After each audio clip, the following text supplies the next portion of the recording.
ನಮಸ್ಕಾರ ವೀಕ್ಷಕರೇ, ನಾನು ಇವತ್ತು ಬೆಂಗಳೂರಿನಿಂದ ಕುಂತಿ ಬೆಟ್ಟ ಟ್ರೆಕ್ ಮಾಡಲು ಹೋಗ್ತಾ ಇದ್ದೇನೆ. ಇದು 130 ಕಿಲೋಮೀಟರ್ ದೂರದಲ್ಲಿದೆ. ನಮಗೆ ದಾರಿಲಿ ಒಂದು ಶಾಲೆ ಸಿಗುತ್ತೆ. ಆ ಶಾಲೆಯಿಂದ ಇನ್ನೂ ಸ್ವಲ್ಪ ಮುಂದೆ ಬಂದರೆ ಅಲ್ಲೇ ನಾವು ನಮ್ಮ ಗಾಡಿನ ಪಾರ್ಕ್ ಮಾಡ್ಬೋದು. ಇಲ್ಲಿನ ಸರೌಂಡಿಂಗ್ ತುಂಬ ಚೆನ್ನಾಗಿದೆ, ಫುಲ್ ಗ್ರೀನರಿ.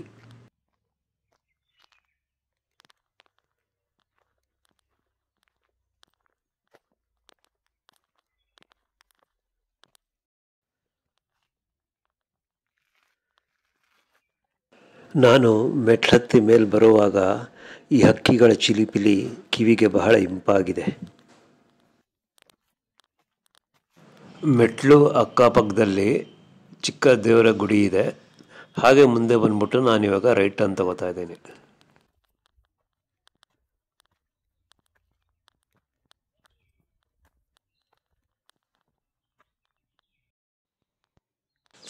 ಒಳಗೆ ನಾವು ಎಂಟ್ರಿ ಆಗ್ತಿದ್ದಂಗೆ ಈ ಸುಂದರ ನಂದಿ ಕಾಣುತ್ತೆ ನೋಡಿ, ಸಖತ್ತಾಗಿದೆ. ಹಾಗೆ ಇಲ್ಲಿ ಎರಡು ಬಂಡೆಗಳ ಮಧ್ಯೆ ಒಂದು ಕೋಣೆ ಥರ ಇದೆ. ಇಲ್ಲಿ ಮೊದಲು ಋಷಿಗಳು ತಪಸ್ಸು ಮಾಡ್ತಿದ್ರು ಅಂತ ಇಲ್ಲೇ ಅವರು ಹೇಳ್ತಾರೆ. ಮುಂದೆ ಒಂದೆರಡು ಕಂಬ ಇದೆ, ಕಂಬದ ಮೇಲೆ ಗಣೇಶ ಇದೆ, ಮತ್ತು ಬೇರೆ ದೇವರ ಕೆತ್ತನೆಯೂ ಇದೆ. ಅದಕ್ಕೆ ಚೆನ್ನಾಗಿ ಪೇಂಟಿಂಗ್ ಸಹ ಮಾಡಿದ್ದಾರೆ. ಇಲ್ಲಿ ಮುಂದೆ ನೋಡಿ ದೊಡ್ಡ ನಂದಿ ಇದೆ. ಈ ನಂದಿ ಸುಮಾರು 15 ಅಡಿ ಹೈಟ್ ಇದೆ. ಮತ್ತು ನೋಡಿ ಇದಕ್ಕೆ ಎಷ್ಟು ಚೆನ್ನಾಗಿ ಪೇಂಟಿಂಗ್ ಮಾಡಿದ್ದಾರೆ. ಇಷ್ಟು ಕಲರ್ಫುಲ್ ನಂದಿ ನಾನೆಲ್ಲೂ ನೋಡೇ ಇಲ್ಲ.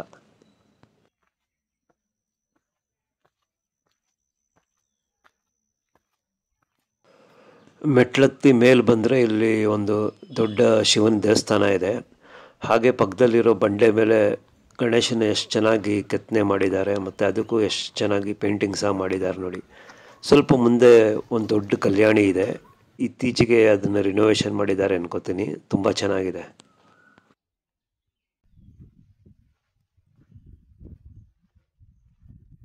ಇಲ್ಲಿ ಗಾಡಿ ಪಾರ್ಕ್ ಮಾಡೋಕ್ಕೆ ಏನು ಪ್ರಾಬ್ಲಮ್ ಇಲ್ಲ. ಬಸ್ಗಳಲ್ಲೂ ಜನ ಬಂದು ಇಲ್ಲಿ ಪಾರ್ಕ್ ಮಾಡ್ತಾರೆ.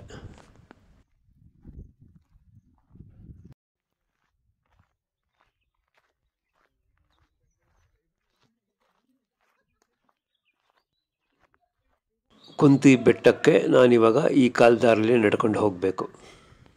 ಇಲ್ಲಿಯ ಜನರ ಪ್ರಕಾರ ಪಾಂಡವರು ಅವರ ತಾಯಿಯಾದ ಕುಂತಿಯ ಜೊತೆ ವನವಾಸದ ಸಮಯದಲ್ಲಿ ಕೆಲವು ದಿನ ಇಲ್ಲಿ ಕಳೆದರು ಎಂಬ ನಂಬಿಕೆ. ಆದ್ದರಿಂದ ಈ ಬೆಟ್ಟಕ್ಕೆ ಕುಂತಿ ಬೆಟ್ಟ ಎಂಬ ಹೆಸರು ಬಂದಿದೆ.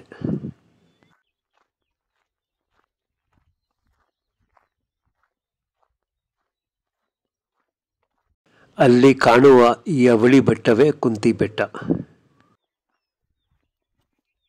ಈ ಕಾಲ್ದಾರಿಯಲ್ಲಿ ಹೋದರೆ ನಾವು ಬೆಟ್ಟದ ಕಡೆಗೆ ಹೋಗ್ತೀರಿ. ನಾವು ಹಾಗೆ ಸೀದಾ ಬಂದು ಮುಂದ್ಗಡೆ ರೈಟ್ ಟರ್ನ್ ತಗೋಬೇಕು. ಆಮೇಲೆ ಈ ದಾರಿನೇ ನಾವು ಫಾಲೋ ಮಾಡ್ಕೊತಾ ಹೋಗಬೇಕು.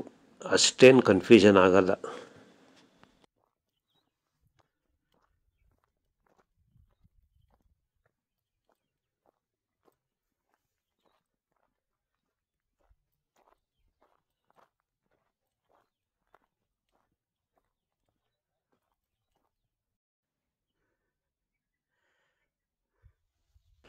ಕೆಲವು ಕಡೆ ದಾರಿಯಲ್ಲಿ ಸಿಗುವ ಬಂಡೆಯ ಮೇಲೆ ನಾವು ಈ ಥರ ಆ್ಯರೋ ಮಾರ್ಕ್ಗಳನ್ನ ನೋಡ್ಬೋದು.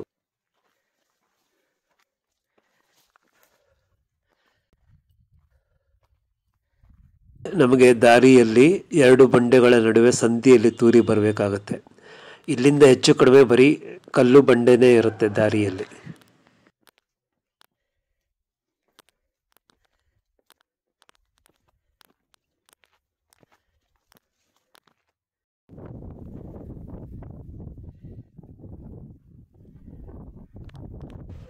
ಕೆಲವು ಕಡೆ ನಮಗೆ ಕಾಲ್ದಾರಿ ಸಡನ್ನಾಗಿ ಮಾಯ ಆಗಿಬಿಡುತ್ತೆ. ಆವಾಗ ನಮಗೆ ಬಲಕ್ಕೆ ಹೋಗಬೇಕು ಎಡಕ್ಕೆ ಹೋಗಬೇಕು ಅನ್ನೋ ಕನ್ಫ್ಯೂಷನ್ ಇರುತ್ತೆ.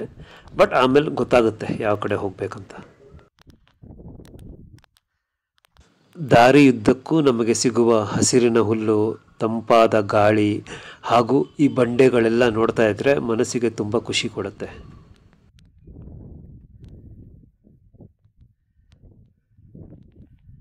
ನಾವು ಮೇಲೆ ಹತ್ತಿ ಬರ್ತಿದ್ದ ಹಾಗೆ ದೂರದ ಕೆರೆ ಹಾಗೂ ದೂರದ ಹಳ್ಳಿಗಳು ನಮಗೆ ಕಾಣಿಸುವುದು.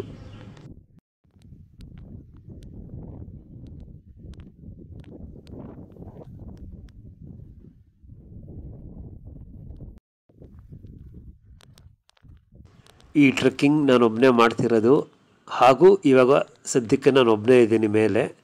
ಇನ್ನೇನು ಆಲ್ಮೋಸ್ಟ್ ಟಾಪ್ ರೀಚ್ ಆದೆ ಅನ್ಕೋತೀನಿ.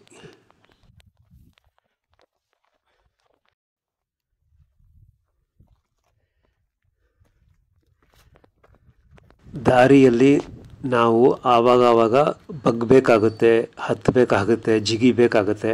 ಒಟ್ಟಿನಲ್ಲಿ ಬಾಡಿಗೆ ಒಳ್ಳೆ ಎಕ್ಸಸೈಸು.